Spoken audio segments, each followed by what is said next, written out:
It has potential benefits for commercial cow herds. We had a chance to meet with Daryl Strobing with Iowa State University to learn about heterosis and crossbreeding.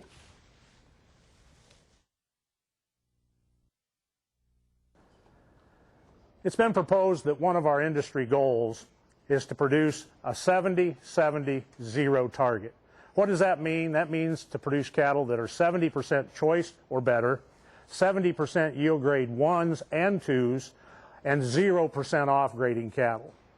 If that truly is what we want to do, and I believe it is, then we need to make sure that our genetic selection and how we combine together the parent stock is done correctly. It's imperative for reaching these goals.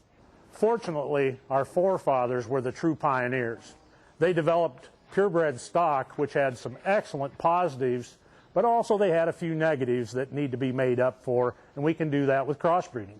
Two wonderful events happened when we were talking about crossbreeding. The first one is breed complementarity, and that's combining together different breeds which give us the strengths of each breed. The second one is hybrid vigor, or what we call heterosis. Let's look at breed complementarity first. Breed complementarity is when we use the positive aspects of one breed to offset the negative aspects of another breed.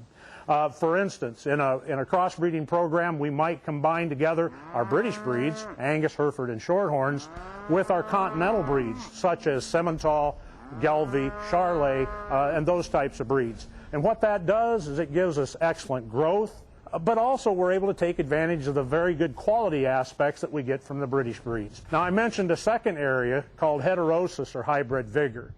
Heterosis is something that Mother Nature has given us because the breeds are distinctly different. And what we are able to do is increase the amount of heterozygosity. What does that do? It gives us that extra punch. What is hybrid vigor? It's where the crossbred animal exceeds the average of the parent breeds that went into it. Let me give you a couple examples, if I can, of hybrid vigor. If we look at the calf side of things, for instance, in survivability, it's a lowly heritable trait, and we find that when we cross these parents together, we're able to get about a 4 to 5% improvement in calf survivability and percent weaning rate, something that's really positive for us in the commercial industry. Research has shown that in lifetime productivity, the crossbred cow, when she has a crossbred calf on her, will produce 26% more weaned calf throughout her lifetime. That's something that every cattleman would like to be able to take advantage of. Now, does crossbreeding enhance all traits? No, it doesn't. But it does enhance the traits that we have a hard time selecting for, such as reproduction and calf survivability. When we look at the carcass traits, the heritability on those is quite high. So we see very small advances or advantageousness to the hybrid vigor and carcass traits. What are our biggest challenges in crossbreeding? Well, number one, that's putting the system together. There are several different types of crossbreeding strategies and systems that we can utilize, such as crossing two breeds together called a crisscross. Some have gone to 3-breed rotational systems. And then finally, there's some that utilize a purchased crossbred cow, and they buy what they call a terminal crossing bull that would enhance growth and leanness of that animal. All of those are fine, and they work quite well at reaching a very high level of heterosis. But sometimes the carrying out of that crossbreeding system is more than the management allows. So one of the things that's happened the last few years is we've developed what we call composite breeds and also hybrid bulls. And those are much, much easier to use in a crossbreeding program.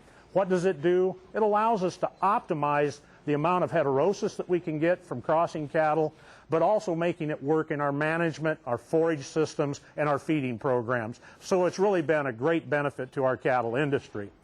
What's our main object here? It's to make a crossbreeding system work on your farm, under your situation. It's not to maximize the amount of heterosis that we achieve, but rather bringing the strengths of breeds together and making it so it works well and optimizing the amount of heterosis we can have. Bottom line, all of it is about improving the profitability of the beef cow sector.